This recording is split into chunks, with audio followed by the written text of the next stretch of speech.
nggak apa sih, buka aja, lagian juga nggak bakal ada apa-apanya, toh lagi sepi, kita buka juga nggak bakal ada yang lihat gitu. Jadi semua bermula dari penasarannya Tio. Iya. Karena Tio maksa kayak pengen dibuka, ya udah anak-anak sih ngikut aja. Saat itu dibuka lah sama mereka, Tio yang mengawali ya, dibuka sama Tio. Itu kan dipakuin gitu ya, agak susah kan. Kejadiannya adalah saat Betia lagi nangis-nangis di toilet itu. Coba merenung aja ke situ, kayak ada suara panggilan di situ. Di situ emang Betia sendiri bilang dalam mimpinya Vivi ya. Vivi tuh di situ kayak seakan-akan jadi indigo dadakan gak sih dia dikasih mimpi kayak gitu. Ada suara yang buat ngasut dia, udah kamu bunuh diri aja, ngapain masih hidup, masa depan kamu udah hancur. Gitu.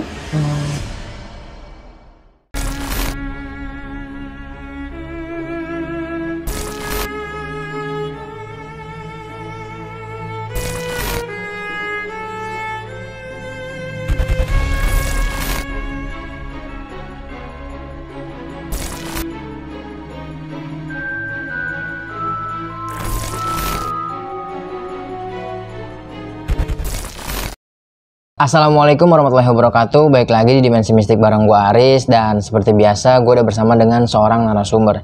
Dan narasumber gue kali ini akan menceritakan kisah pengalaman horor yang dialami oleh teman kerjanya. Dimana teman kerjanya ini mengalami banyak kejadian-kejadian horor di madrasah tempat sekolahnya. Dan seperti apa kelanjutannya atau keseruan dari ceritanya, nanti biar narasumbernya aja menceritakan. Jadi langsung aja nih kita sapa narasumbernya. Assalamualaikum Kak. Waalaikumsalam Kak Fitri. Nah, Kak Fitri ini juga pernah bercerita nih di Dimensi Mistik tentang teror arwah dari sahabatnya, Kak. Iya, betul. Nah, nanti buat kalian semua, almarhumahnya ya. Jadi buat nanti kalian semua nih Sobat Dimensi, nonton aja ceritanya Kak Fitri ini yang videonya tentang teror arwah sahabatnya. Ada di video-video di bawah ini. Nah, Kak Fitri, kali ini mau cerita mistisnya yang dialamin sama teman kerjanya kayak gimana nih, Kak? Jadi dia waktu itu cerita sama aku, Mbak Vivi, teman kerjaku. Dia cerita kejadian mistis yang dia alamin saat dia duduk di bangku madrasah tingkat SMK ya. Jadi sebenarnya hal mistis yang dialami itu bermula dari kenakalan dia sama teman-temannya juga sih saat itu. Kenakalan. Karena ada suatu peraturan sekolah yang dilanggar sampai akhirnya Vivi dan teman-temannya diteror sama hantu sekolah itu. Hantu sekolah madrasah itu maksudnya. Sampai diteror nih. Tapi ditahan dulu nih Kak ceritanya Kak. Nah sebelum gue lanjut ke ceritanya, gue juga udah penasaran nih kejadian-kejadian yang dialami sama temennya Kak Fitri ini. Dan buat kalian yang punya pengalaman horor kisah nyata yang epic-epic, mau jadi narasumber di Dimensi Mistik atau ceritanya mau gue bawain di Dimensi Mistik, kalian bisa langsung DM ke Instagram Dimensi Mistik atau bisa melalui email. Bisa juga nih langsung DM ke Instagram gue, nanti linknya bakal gue cantumin di kolom deskripsi. Terus dukung channel Dimensi Mistik dengan cara subscribe, like, komen, dan share biar gue makin semangat menghadirkan narasumber-narasumber yang punya pengalaman horor kisah nyata yang epic-epic nih. Dan gue rasa cukup, gue juga udah penasaran. Ya udah, nggak usah banyak berbasa-basi, langsung aja kita petik ceritanya. Kak Fitri bisa langsung dimulai nih Kak ceritanya. Oke. Jadi cerita dari Mbak Vivi ini kejadiannya di tahun 2016 saat dia masih duduk di bangku kelas 1 madrasah, madrasah SMK. Jadi saat itu awal mulanya kenapa dia mulai diteror sama hantu sekolah itu? Karena dia ngelanggar aturan yang sangat disakralkan sama pihak sekolah. Jadi semua murid baru itu dikasih tahu di awal kalau ada satu ruangan toilet sekolah yang digembok pakai kayu ya, maksudnya dikunci pakai kayu, ditriplek, dipaku, ditutup gitu rapat. Iya, ditutup rapat, itu nggak boleh dibuka sama sekali. Jangan sampai ada yang buka, mau sepenasaran apapun. Itu mandat dari yang punya madrasah. Sedangkan madrasah ini keterangannya dari Mbak Vivi udah ada dari tahun 1970. Wih, udah lama banget. Udah berdiri lama. Jadi madrasah ini tuh adalah sebuah sekolah yang ada di desanya Mbak Vivi di daerah Jawa Tengah. Aku nggak bisa sebutin ya nama sekolahnya apa, karena ceritanya lumayan ini juga buat Mbak Vivi. Nah, saat awal masuk kan biasanya kalau ada murid baru ada LDKS kan LDKS namanya, ya. ya LDKS. Nah, pada saat LDKS malam itu kejadiannya, Vivi sama 3 orang temennya cowok itu udah berani buka ruangan toilet yang nggak boleh dibuka itu.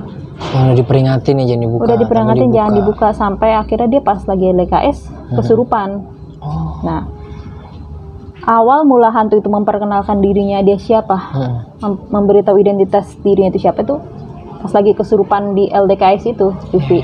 Nah, jadi kita flashback ke cerita awalnya dulu ya, sebelum kenapa si Vivi bisa kesurupan pas LDKS. Vivi ini dia pernah jadi ketua OSIS di madrasah itu ya. Tapi sebelumnya dia ada cerita ke gue kalau sebenarnya dia itu pada saat masih duduk di bangku madrasah itu termasuk siswi yang rebel, agak bandel, suka mabal, bolos mata pelajaran, merokok di toilet diem-diem. Malah dia cerita sama gue kalau dia tuh emang lebih sering main sama laki-laki ketimbang perempuan. Oh, tomboy. Jadi gini, biasanya kan kalau anak laki-laki kan kalau lagi pelajaran nggak mau masuk nih, suka mabal kan gitu, mabal bolos mata pelajaran, dan biasanya nongkrongnya di ruangan toilet ya kan, kalau nggak di kantin. Nah, karena Vivi ini biasa gaul sama laki-laki, otomatis dia juga ngikut. Dia emang agak tomboy karakternya lah. Karakternya emang agak tomboy, ngikut sama teman-temannya nongkrong di ruangan toilet yang biasa mereka tongkrongin, pada nyebat di situ, pada makan jajanan kantin. Terlebih lagi kenapa mereka senang nongkrong di situ? Emang suasana toiletnya itu enak gitu. Itu kan madrasah ada di pedesaan gitu ya. Jendela-jendelanya itu ngadepnya ke pemandangan pegunungan, otomatis kan anak-anak betah kan kalau di situ. Nah, di situ tiba-tiba temennya Vivi yang namanya Tio, entah dia gabut atau apa ya, ngusulin ke Vivi dan yang lain, gue penasaran deh sama ruangan toilet yang katanya nggak boleh dibuka. Pengen deh kita coba buka yuk, penasaran nih. Oh ya, di sini di note ya kalau sebenarnya Mbak Vivi sama teman-teman ini kan tinggalnya saat itu di Jawa Tengah kan, di pedesaan, yang di mana mereka ngomong pakai bahasa Jawa. Cuman di sini gue ceritanya pakai bahasa Indonesia aja ya dialognya, karena gue nggak bisa bahasa Jawa. Iya, Tio ada bilang gini ke Vivi dan yang lain, gue penasaran deh sama toilet yang katanya nggak boleh dibuka, emang ada apanya sih? Emang lu pada nggak penasaran ya gitu kan? Nah, Vivi langsung nyeletuk, "Hus, gak usah aneh-aneh deh lo. Apa-apaan sih? Maksudnya itu kan kita dilarang buat nggak buka. Udahlah, jangan aneh-aneh." Tapi si Tio ini kayak agak bebal.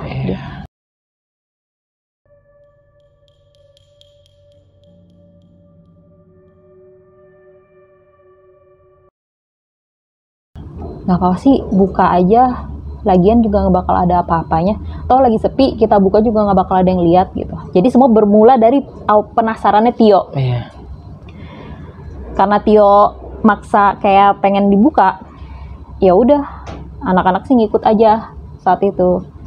Dibuka lah sama mereka, Tio yang mengawali ya. Dibuka sama Tio, itu kan dipakuin gitu ya, agak susah kan. Karena mereka cowok 3 orang, Vivi cewek sendirian, itu cowok-cowok langsung iseng bantuin buka triplek itu. Vivi di situ cuman berdiri ngeliatin, tapi sambil ngebilangin ke Tio juga, tapi perasaan gue nggak enak nih. Kayak ada hal-hal mistisnya nggak sih, kenapa kita tuh nggak boleh dibuka? Toh dari awal berdiri sekolah pun katanya nggak pernah ada yang buka kan. Udah deh, nggak usah cari perkara, Vivi bilang gitu. Tapi namanya anak cowok kan kebanyakan bebal kan. Udahlah, nggak apa-apa, penasaran gue. Ya udah deh, dibuka. Pas tripleknya itu udah berhasil kecabut, itu tiba-tiba pintunya agak kebuka sendiri. Mereka sempat stuck gitu, kayak kok kebuka sendiri gitu ya. Nah, karena ya udahlah, anggap aja lewat gitu kan. Pas udah kebuka sendiri sama Tio, didorong tuh pintunya, ketika didorong gitu langsung kayak hembusan angin ya dari dalam, keluar kayak ke arah keluar gitu. Di situ mereka berempat langsung merinding dan suasana lagi sepi kan, nggak bisa berkata-kata lagi tuh si Vivi. Awalnya kan dia emang udah ketakutan kan, dia langsung bilang, tuh kan kata gue juga apa, masa iya sih itu nggak ada ventilasi, nggak ada apa, pas dibuka keluar angin gitu. Ah itu mah uap anginnya tertahan kali, emang dikira nggak ada lubang apa gituin kan. Tapi gue lihat di dalam nggak ada apa-apa nih, Tio bilang gitu. Emang pas dibuka nggak ada hal yang aneh, cuman Ruangan kayak kosong aja gitu. toilet lama yang nggak kepake gitu nggak sih? Iya terbongkar kayak gitu. Cuman pas mereka coba buat ngelihat ke setiap sudut, mereka nemuin ada kendi di pojokannya. Oh. Kendi berukuran kecil. Sama Tio diambil lah. Sama Tio diambil, digini-gini nama dia. Wih, kayak ada airnya nih. Vivi lagi-lagi ngebilangin, mungkin kalau cewek lebih sensitif kali ya. Udah ayo keluar, perasaan gue udah gak enak nih. Vivi bilang gitu kan. Udah itu Tio, taruh itu kendinya, jangan apa-apa sih. Apaan sih Vir, gak ada apa-apa juga. Biasalah anak cowok ngocol kan. Iya. Langsung dibecandain gini-gini nih sama si Tio, dibecandain gini-gini. Nggak taunya pecah kan, nggak sengaja itu. Pecah, airnya keluar. Di situ kelihatan ada satu plastik gitu ya, plastik bening, dalamnya kayak kertas putih gitu, di dalam kendi. Otomatis anak-anak penasaran dong. Itu apa tuh? Diambil lah sama Tio, dibuka plastiknya. Nah, pas dilihat isi kertasnya tuh ternyata bacaan Arab gundul. Nah, dikasih tahu kan ke Vivi dan yang lain, ini ada yang bisa baca, nggak bisa baca. Gue anak madrasah sih, tapi gue belum bisa baca huruf Arab gundul gitu kan. Anak-anak kan yang bisa baca. Vivi kembali bilang, fix sih, ini gue yakin ini ada yang nggak beres. Ini mantra jir gitu kan. Mungkin sejenis mantra, dia bilang gitu. Udah Tio, kata gue juga taruh. Lu bandel banget sih, kata Vivi kan. Dilempar tuh sama Tio. Udah. Cepet tutup lagi, takutnya nanti ketahuan sama yang lain kan. Nah, sama mereka coba ditutup lagi. Tapi kan namanya mereka juga nggak bawa alat, dan itu dipaku, ya otomatis walaupun ditutup lagi kelihatan dong itu bekas dibongkar. Bekas dibukanya. Akhirnya mereka mencoba buat tutup pintu lagi, ngebahas buat udah jangan sampai ada yang lihat ya, kita buka jangan ada yang ngaku ya gitu kan. Ditutup lagi tuh pintu sama mereka. Tapi kan walaupun ditutup lagi tetap dong kelihatan bekas dibukanya kan. Iya, bekas bongkarannya. Iya, mereka ternyata nggak mau ngaku tuh. Pokoknya sepakat kalau ditanya kita nggak usah ngaku ya, toh nggak ada yang lihat juga di sini, kata Tio. Ya udah, langsung mereka bergegas pergi dari ruangan toilet itu mumpung sepi, sampai besokannya langsung disidak satu sekolah. Disidak satu sekolah sama pengelola sekolah. Itu di lapangan langsung ditanya-tanyain, siapa yang udah berani buka ruangan toilet yang disegel? Siapa yang berani? Itu Vivi cerita saat itu kelihatan emang marah banget yang pengelola sekolah. Saya udah peringatin dari awal, kalian masuk yang pernah ada yang berani buka. Ini pasti nakal banget nih anak-anak nih yang buka gitu kan. Cuman nggak ada yang ngaku. Karena ya sebenarnya emang Tio and the gang kan yang ngakuin. Nah, katanya sih Tio pas lagi disidak itu pengen ngaku, cuman dia malu. Sampai akhirnya dia mutusin buat ngaku sendiri di hadapan ruang guru. Di ruang guru karena lingkupnya lebih kecil kan. Datanglah dia ke ruangan guru, ngaku, Bu, maaf saya mau ngaku, itu yang udah buka pintu toiletnya saya. Tapi Tio bilangnya saya dong ya, dia nggak ngajakin teman-teman ya. Dia di situ sempat mikir dewasa juga. Aduh iya ya kan, dia kan yang ngajakin, tapi dia nggak harus ajakin, kasih tahu teman-temannya dong gitu. Tapi yang pihak pengelola sekolah nggak percaya kalau Tio lakuin sendiri. Udah kamu ngaku aja, kamu sama siapa bongkarnya? Enggak Bu, saya sendiri. Udah bilang aja, nggak mungkin kamu sendiri. Jadi kalau kamu nggak kasih tahu malah lebih bahaya loh gitu kan. Ya udah, jadi Tio ngaku. Waktu itu yang lagi di lokasi dia, Vivi sama 2 orang temen yang cowok itu kan. Ya udah, jadi mereka ini dipanggil, disidak di ruang guru sampai yang pemilik sekolahnya datang, langsung disidak sama yang pemilik sekolahnya. Maaf ya, terkenal tokoh agama juga kan di situ, punya gelar. Langsung dikasih tahu, kelihatan emang marah banget. Kalian apa-apaan berani bongkar-bongkar itu udah diperingatin loh dari awal. Pokoknya kalau ada sesuatu yang buruk terjadi sama kalian, saya nggak mau tanggung jawab. gitu. Panggil aja orang tua kalian, kasih tahu ke orang tua kalian, suruh cari ajian atau apa buat kalian jaga-jaga. Saya cuma bisa bilang apapun yang terjadi saya nggak mau tanggung jawab, karena itu kesalahan kalian juga, langgar aturan yang sangat disakralkan. Namanya anak-anak ya mungkin ya saat itu. Anggapnya enteng. Apaan banget sih, cuman gitu doang gitu. Lagian juga dihantu-hantuinnya sama setan juga nggak bakal sampai mati kan, ngomongnya gitu kan.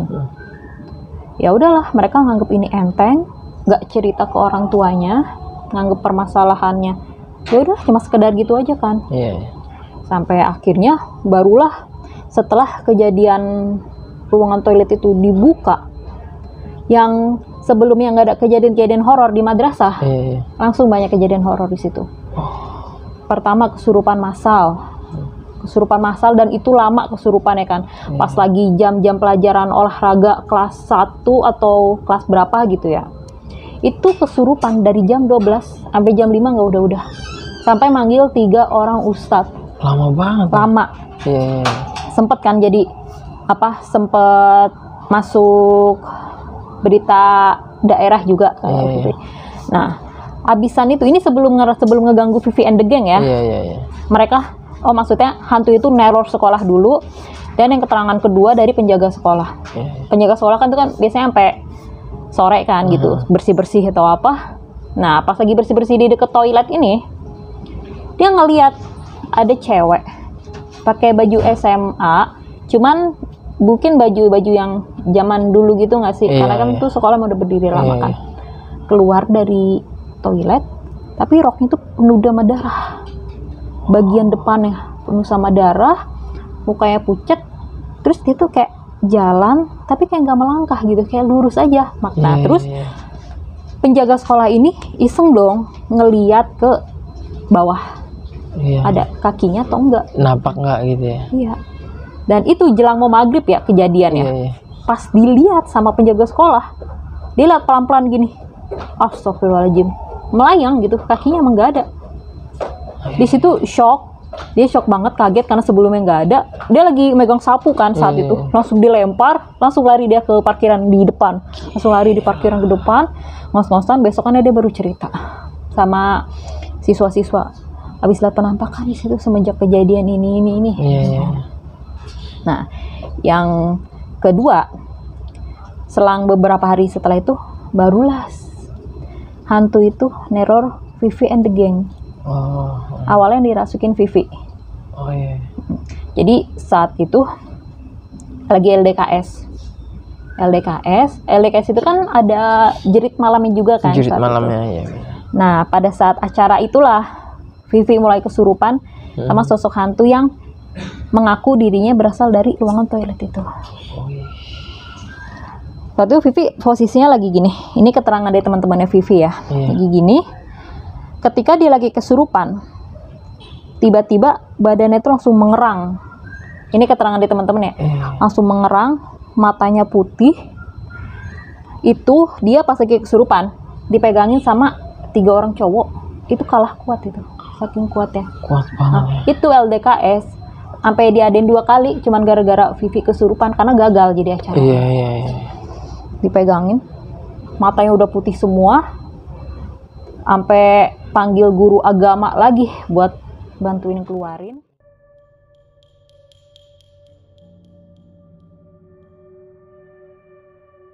Nah, disitulah sosok hantu itu mulai memperkenalkan dirinya. Ditanya sama guru agama, kamu siapa? Kenapa ngeganggu kita? Ketawa-ketawa lah biasa kan. Ngomongnya pakai bahasa Jawa, cuman ya kembali lagi ya. Gue ceritain pakai bahasa Indonesia aja. Kalian kenapa harus tanya kenapa lagi? Siapa yang buka ruangan saya? Ya wajar lah kalau saya berkeliaran kayak gini. Kenalin gitu. Nama saya Betia. Sambil ketawa terus. Saya udah tersekap terus di sana, dia bilang gitu. Nah, abis ketawa tiba-tiba nangis sesegukan gitu di badannya Vivi ya, dan bilang gini, saya sedih, kenapa ya saat itu kasus saya didiemin, dia bilang gitu. Dia tanya, kasus apaan? Saya tuh dulu diperkosa, kata dia gitu kan. Oh iya, korban Diperkosa, terus saya bunuh diri di toilet itu, gitu katanya, kata Betia. Terus ditanya dong, tapi sekarang makam kamu di mana? Aku udah dimakamin. Aku bunuh diri di toilet itu, aku depresi, dia bilang gitu kan.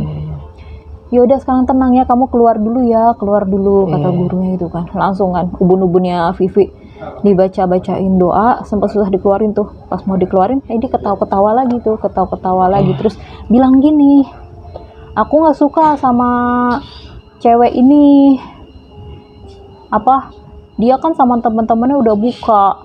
Terus anaknya kayak songong gimana gitu, kata setannya gitu kan. Tapi aku suka sama satu cowok yang namanya Tio, dia bilang gitu.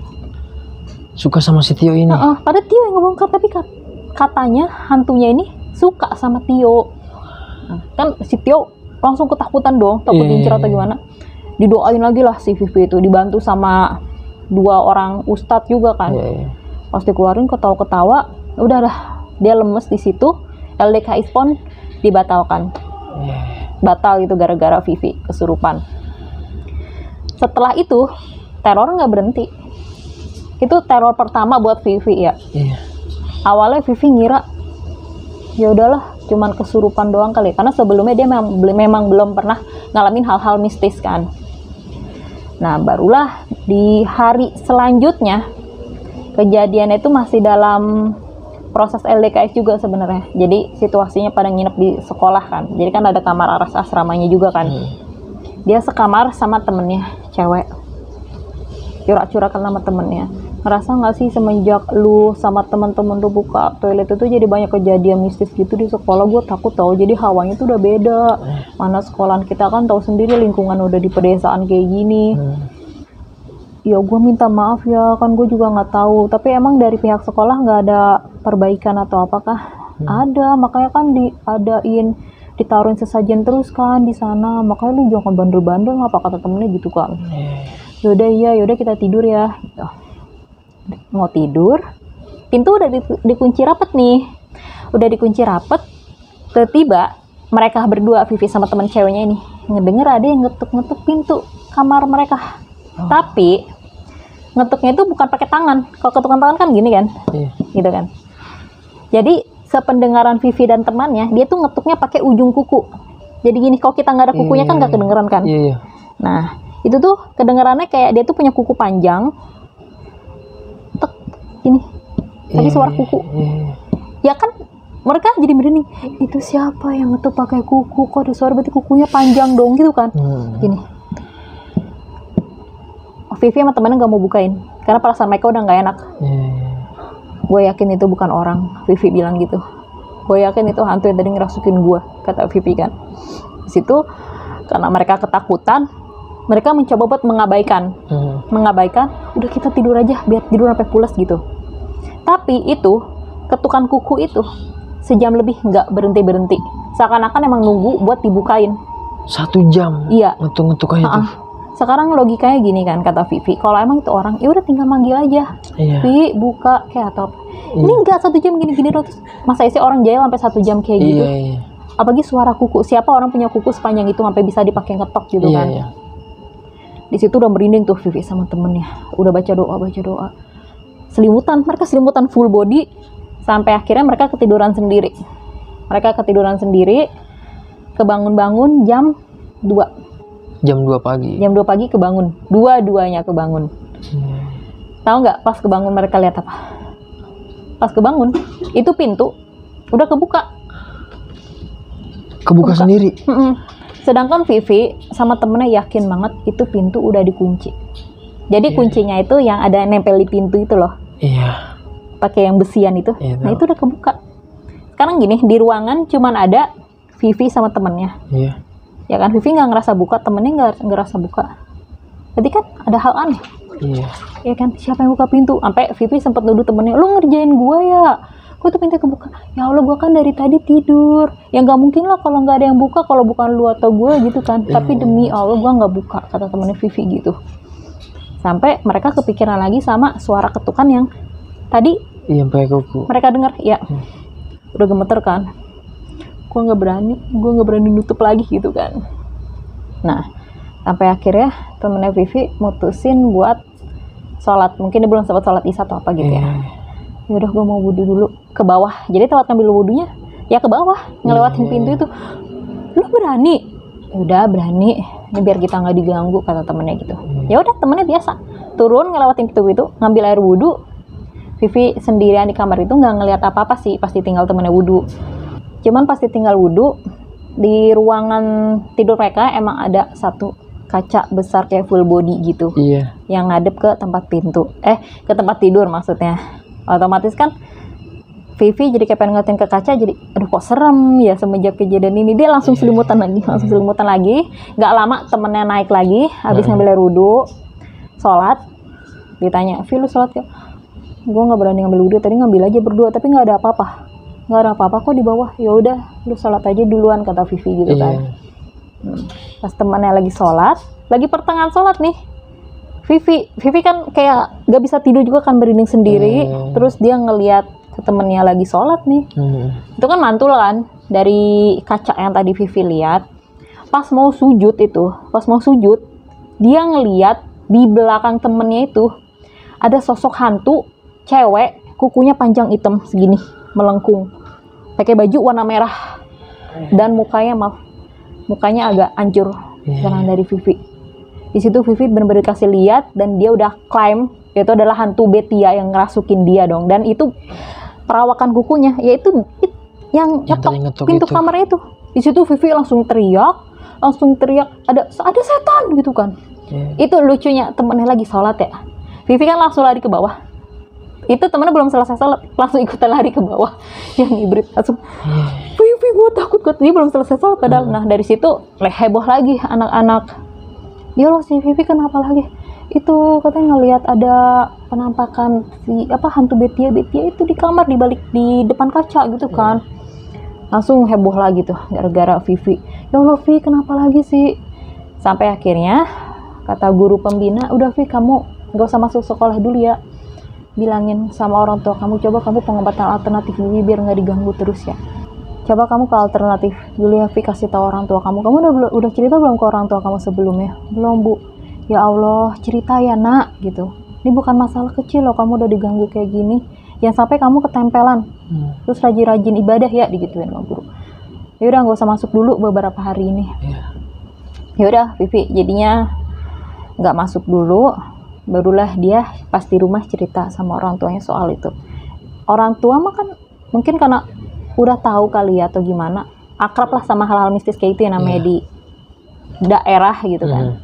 Langsung tuh Vivi diomelin, lagian kenapa sih segala, udah hidup main tenang-tenang aja, gak usah yang aneh-aneh gitu kan. Langsung Vivi pembelaan, itu kan bukan Vivi yang mau, orang Tio yang buka. Ya lagian kamu ngapain juga, lagi pelajaran juga ikut-ikutan nongkrong di toilet. Sekarang udah kayak gini, coba mana mamah belum pernah ngalamin hal-hal kayak gini, bingung ngatasinnya. Ya udah, nanti ini aja panggil ustadz yang deket rumah, orang pintar deket rumah yang bisa ngatasin hal kayak gitu. Ya udah lah, kata Vivi gitu kan. Dan di hari selanjutnya, di malam selanjutnya, Vivi nggak pernah tenang saat itu. Pernah suatu ketika malam, di saat yang ngobatin dia belum bisa datang ya saat itu. Jadi gini, kalau keterangan dari Vivi, dia lagi tidur, kebangun di jam 1, tiba-tiba di ruang tamu dia tuh, kayak ada cewek lagi duduk, duduknya mungkin persis kayak gini ya, duduk kayak gini, seakan-akan manggil Vivi buat datang ke ruang tamu itu. Maksudnya kan dia kebangun tiba-tiba kan, kayak aus, otomatis kalau mau ke dapur harus ngeliatin ruang tamu. Bangunlah dia di tempat tidur, pas ngelewatin ruang tamu, dia lihat dong sosok yang dia lihat di kamar sekolah pas dia lagi nginep itu, lagi duduk gini, nunduk sambil ngeliatin ke Vivi, matanya putih. Cuman anehnya, ketika ngeliat sosok itu, Vivi langsung nggak bisa gerak. Dia lagi jalan, langsung nggak bisa gerak. Kayak mau lari nggak bisa, mau teriak nggak bisa, ketahan. Dia cuma bisa baca doa dalam hati, karena ruang tamu itu saat itu lampunya dimatiin kan kalau udah tidur. Cuma bisa doa dalam hati sampai akhirnya dia maaf katanya pengen ngompol. Dia pengen ngompol sendiri saking ketakutannya. Dan gak berapa lama setelah itu dia ngerasa pingsan, pandangan tiba-tiba gelap, dia pingsan. Cuman anehnya adalah pas pagi-paginya udah bangun, dia udah di tempat tidur lagi. Dan ditanya sama mamahnya, kamu kenapa semalam di dapur gitu? Di dapur? Sekarang mama nemuin aku di mana? Kenapa aku bisa tiba-tiba ada di sini? Vivi bilang gitu kan. Mama lihat kamu tergeletak di dapur. Mamahnya bilang gitu sama bapaknya. Terus ngelihatnya apa katanya? Jadi bapaknya saat itu mau ngambil air wudhu kan, mau tahajud. Dia ngelihat Vivi. Keterangan bapaknya ya, ngelihat Vivi pakai baju warna merah. Bapaknya juga heran, Vivi sejak kapan pakai baju kayak gitu, punya baju kayak gitu. Lagi motong bawang di dapur. Ditanya sama bapaknya, Vivi ngapain motong bawang malam-malam gitu kan? Pas bapaknya mau ambil wudhu, tapi dia diem aja gini. Ya udah, bapaknya biasa kan, ngambil air wudhu. Nah pas abis keluar dari kamar mandi, dilihat tuh si Vivi tuh udah megang pisau kan gini. Dia megang pisau gini, peletak, talenan itu kan gini, peletak digituin kan. Kan bapaknya udah ngerasa aneh dong sama sikapnya. Mamanya langsung bangun tuh, apa itu berisik di dapur, peletak gitu. Ya udah tuh dipegangin gini. Ini bukan Vivi, janjian kesurupan lagi. Itu udah megang benda tajam, kan ngeri ngelukain orang ya. Dipegang tuh tangannya, ditahan gini. Istighfar gini. Gak lama kelempar, langsung pingsan. Nah pas Vivi denger cerita kedua orang tua ini, dia ngerasa aneh dong. Enggak mah, orang aku di ruang tamu kok.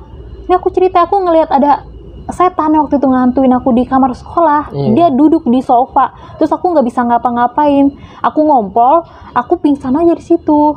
Tapi mama sama papa tuh lihatnya kamu di dapur lagi megang motong-motong bawang loh, digini-giniin. Udah ngeri banget itu mama itu. Aneh. Langsung Vivi bilang, itu mah bukan Vivi mah yang mama pegang. Astagfirullahaladzim. Dipindahin ke tempat tidur. Terus Vivinya juga ada di tempat tidur. Ya udah langsung lah. Kalau emang orang pintar nggak bisa datang ke rumah, udah kita samperin aja, kata orang tuanya gitu kan. Disamperin.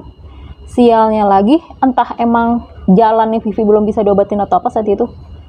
Orang pintar lagi nggak ada. Lagi pergi kemana. Setiap nyari yang mau ngobatin nggak pernah ketemu. Itu ada seminggu lebih. Kayak seakan-akan kayak ditunda untuk Vivi nggak diobatin. Vivi jujur dia hampir agak stres juga, dihantuin tiap malam kayak gitu kan. Terus di malam selanjutnya dia kembali kesurupan lagi. Tapi kesurupannya ini menurut dia agak aneh juga. Jadi dia kesurupan, ngambil HP, tiba-tiba gini, mana Tio gitu kan. Orang tuanya lagi ada di rumah juga. Kenapa Vi, kenapa? Mana Tio, mau ngajakin Tio main gitu kan. Dia ngambil HP, dia buka Instagram. Dia buka Instagram, nyari Instagramnya Tio. Di DM lah si Tio itu sama si Vivi yang lagi kesurupan. Tio di mana? Hayu main yuk. Itu jam 11 malam itu. Jam 11 malam. Terus dia teriak-teriak gini, mau ke Tio gitu kan. Mamanya udah aneh nih. Ini kayak bukan Vivi nih. Wah, ini anak kesurupan lagi nih. Gak beres nih. Ya udahlah, jadinya sama bapaknya didoain sebisanya, diwejangin. Ya Allah, dibaca-bacain, bunuh-bunuh, ditiup-tiup gini. Mau ke Tio. Sampai akhirnya nggak lama bisa tuh di doa-doain sama bapaknya normal. Lepas, juga. Ditanya lagi kenapa tadi, nggak tahu, kayak kesurupan lagi. Langsung kan lemes kan, namanya orang habis kesurupan tuh lemes kata dia. Terus dia tanya, tadi kenapa nanyain Tio? Pas sudah sadar, ditelepon lah Tio-nya sama Vivi. Tio, lu nggak kenapa-napa kan gitu?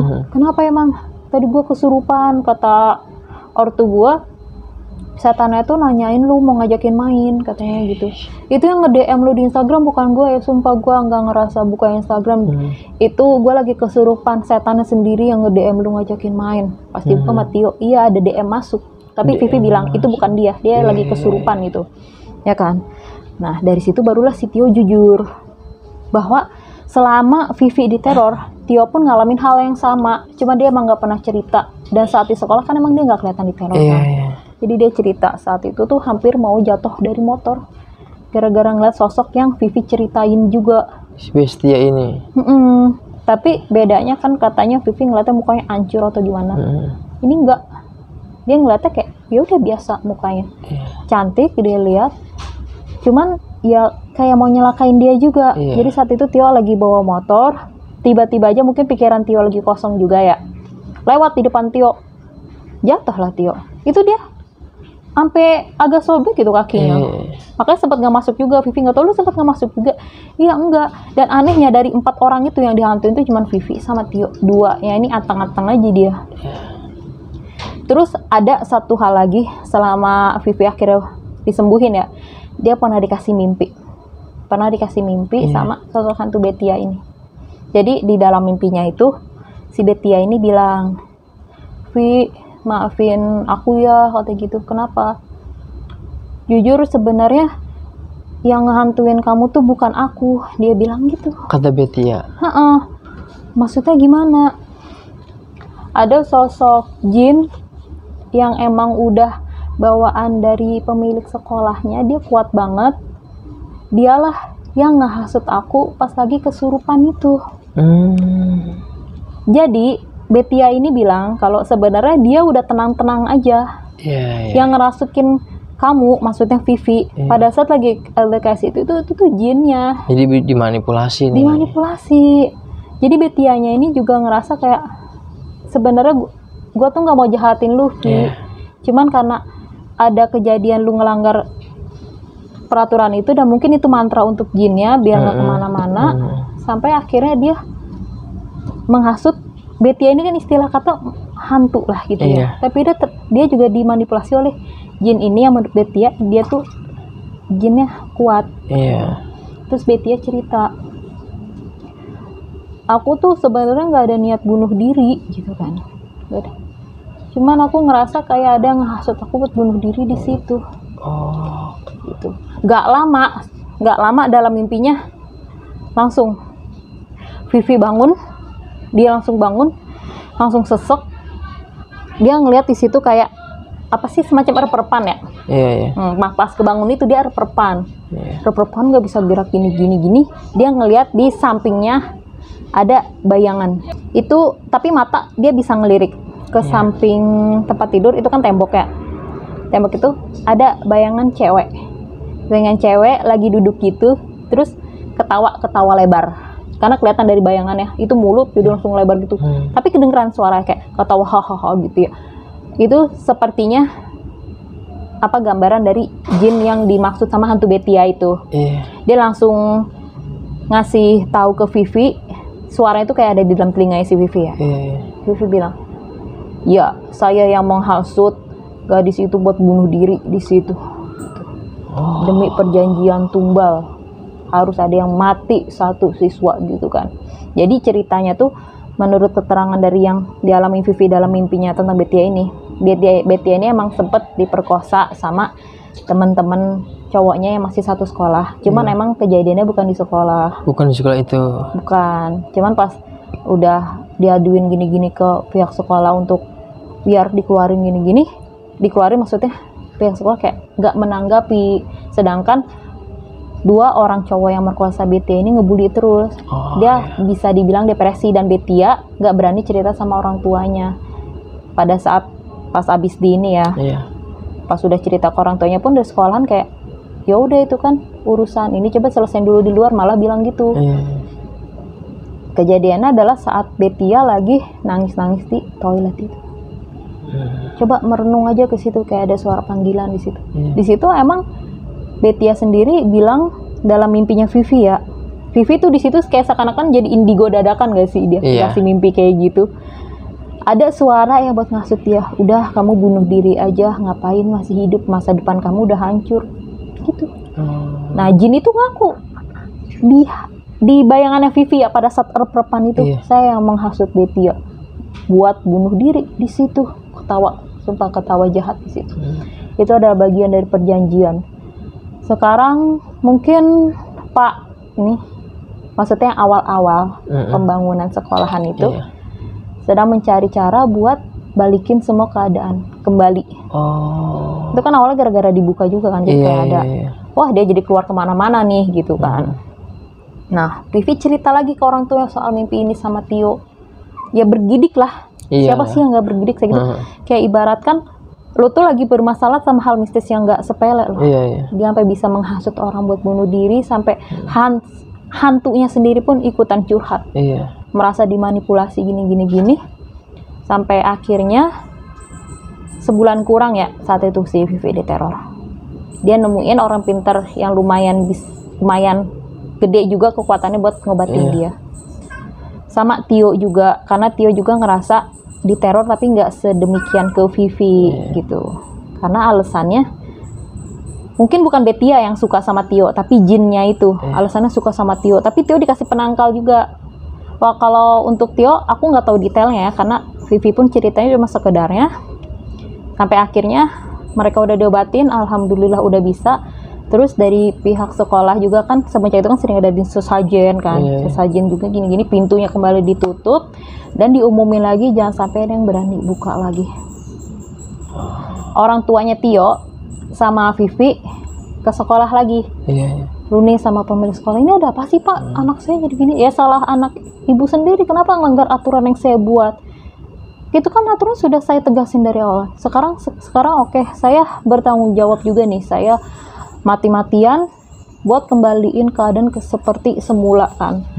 Bapak ada main ini ya.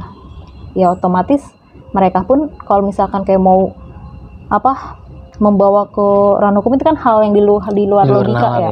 Lagi pula kekuatannya juga kurang sebagai rakyat biasa sama pemilik sekolah yang banyak uang gini-gini pasti kalah lah, kayak gimana sih gitu kan.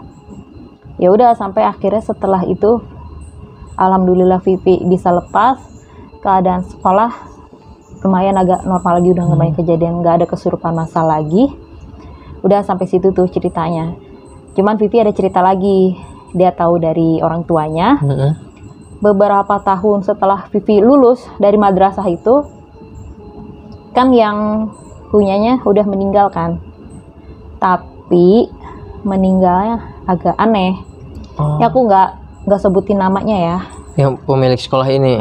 Pokoknya tuh dia tuh dikelar, ya ibarat kata udah punya gelar lah, gelar lah udah aja atau apa gitu kan.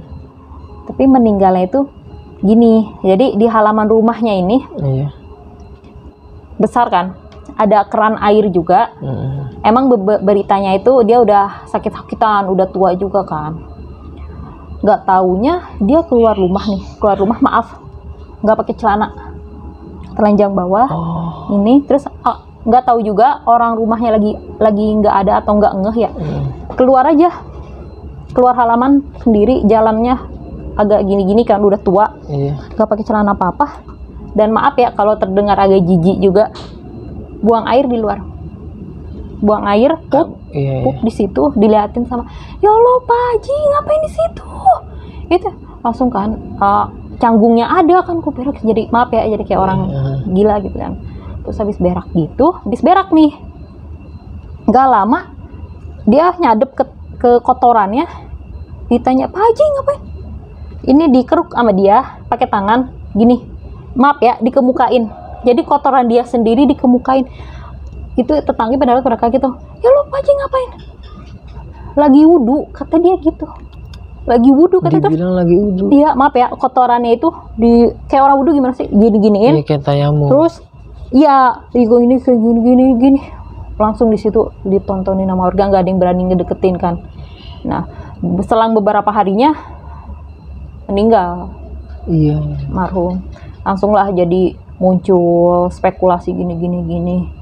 Kok terkenal ini nih kok meninggalnya kayak gitu gini, ya. Iya.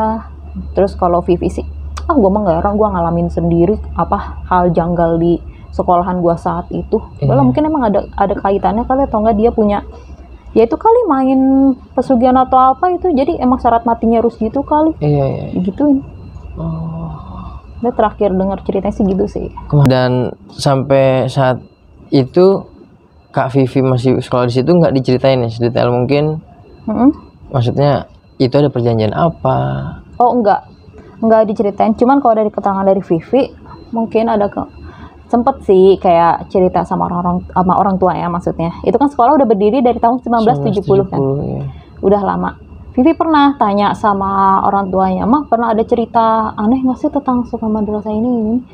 Kagak ada sih, mama juga nggak tahu ya. Cuman ya kalau denger-denger memang udah lama sekolahnya. Dulu mah nggak segede kayak sekarang gitu.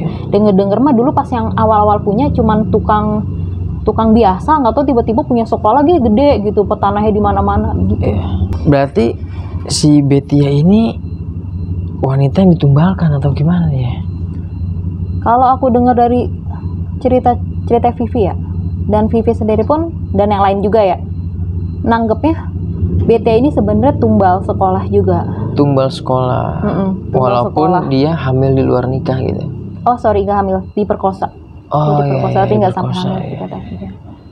Dan dia dibisik-bisikin untuk bunuh diri di toilet itu. Iya, hantu Betia itu bilang sendiri kalau ada yang mempengaruhin dia buat suruh bunuh diri gitu. Kasihan juga sih. Dan setelah kejadian itu udah nggak ada masalah gitu ketika si pemiliknya udah almarhum nih. Vivi sih udah nggak sekolah di situ lagi sih. Iya. Aku kurang tahu juga sih. Cuman kalau keterangan dari orang tua Vivi kan yang masih ada di kampung kan, Iya. belum ada yang aneh-aneh dari beberapa tahun semenjak Vivi lulus. Belum ada yang aneh-aneh lagi. Belum. Ya nggak tahu lah, mungkin nanti bakal ada tumbal lagi atau enggak kan. Iya. Ya, bisa aja kok, karena emang dia punya perjanjian pasti ada suatu saat tumbal lagi Iya pasti. menurutku. Dan kematian dari pemilik tersebut aneh ya, bisa dibilang aneh nih. Ini langsung dipegang sama anaknya. Sekarang Sekolahannya. dialihin sama anaknya nih sekarang yang pegang. Sekian nih kisah pengalaman horor yang dialami oleh temannya Kak Fitri nih di madrasah yang bekas tumbal itu. Dan sebelum gue akhir videonya, buat kalian yang mau jadi narasumber di Dimensi Mistik atau ceritanya mau gue bawain langsung, punya pengalaman horor kisah nyata yang epic, kalian bisa langsung DM ke Instagram Dimensi Mistik atau bisa melalui email. Bisa juga nih langsung DM ke Instagram gue, nanti linknya semua bakal gue cantumin di kolom deskripsi. Terus dukung channel Dimensi Mistik dengan cara subscribe, like, komen, dan share biar gue makin semangat menghadirkan narasumber-narasumber yang punya pengalaman horor kisah nyata yang epic. Dan gue rasa cukup. Gue harus Dimensi Mistik dan Kak Fitri pamit undur diri.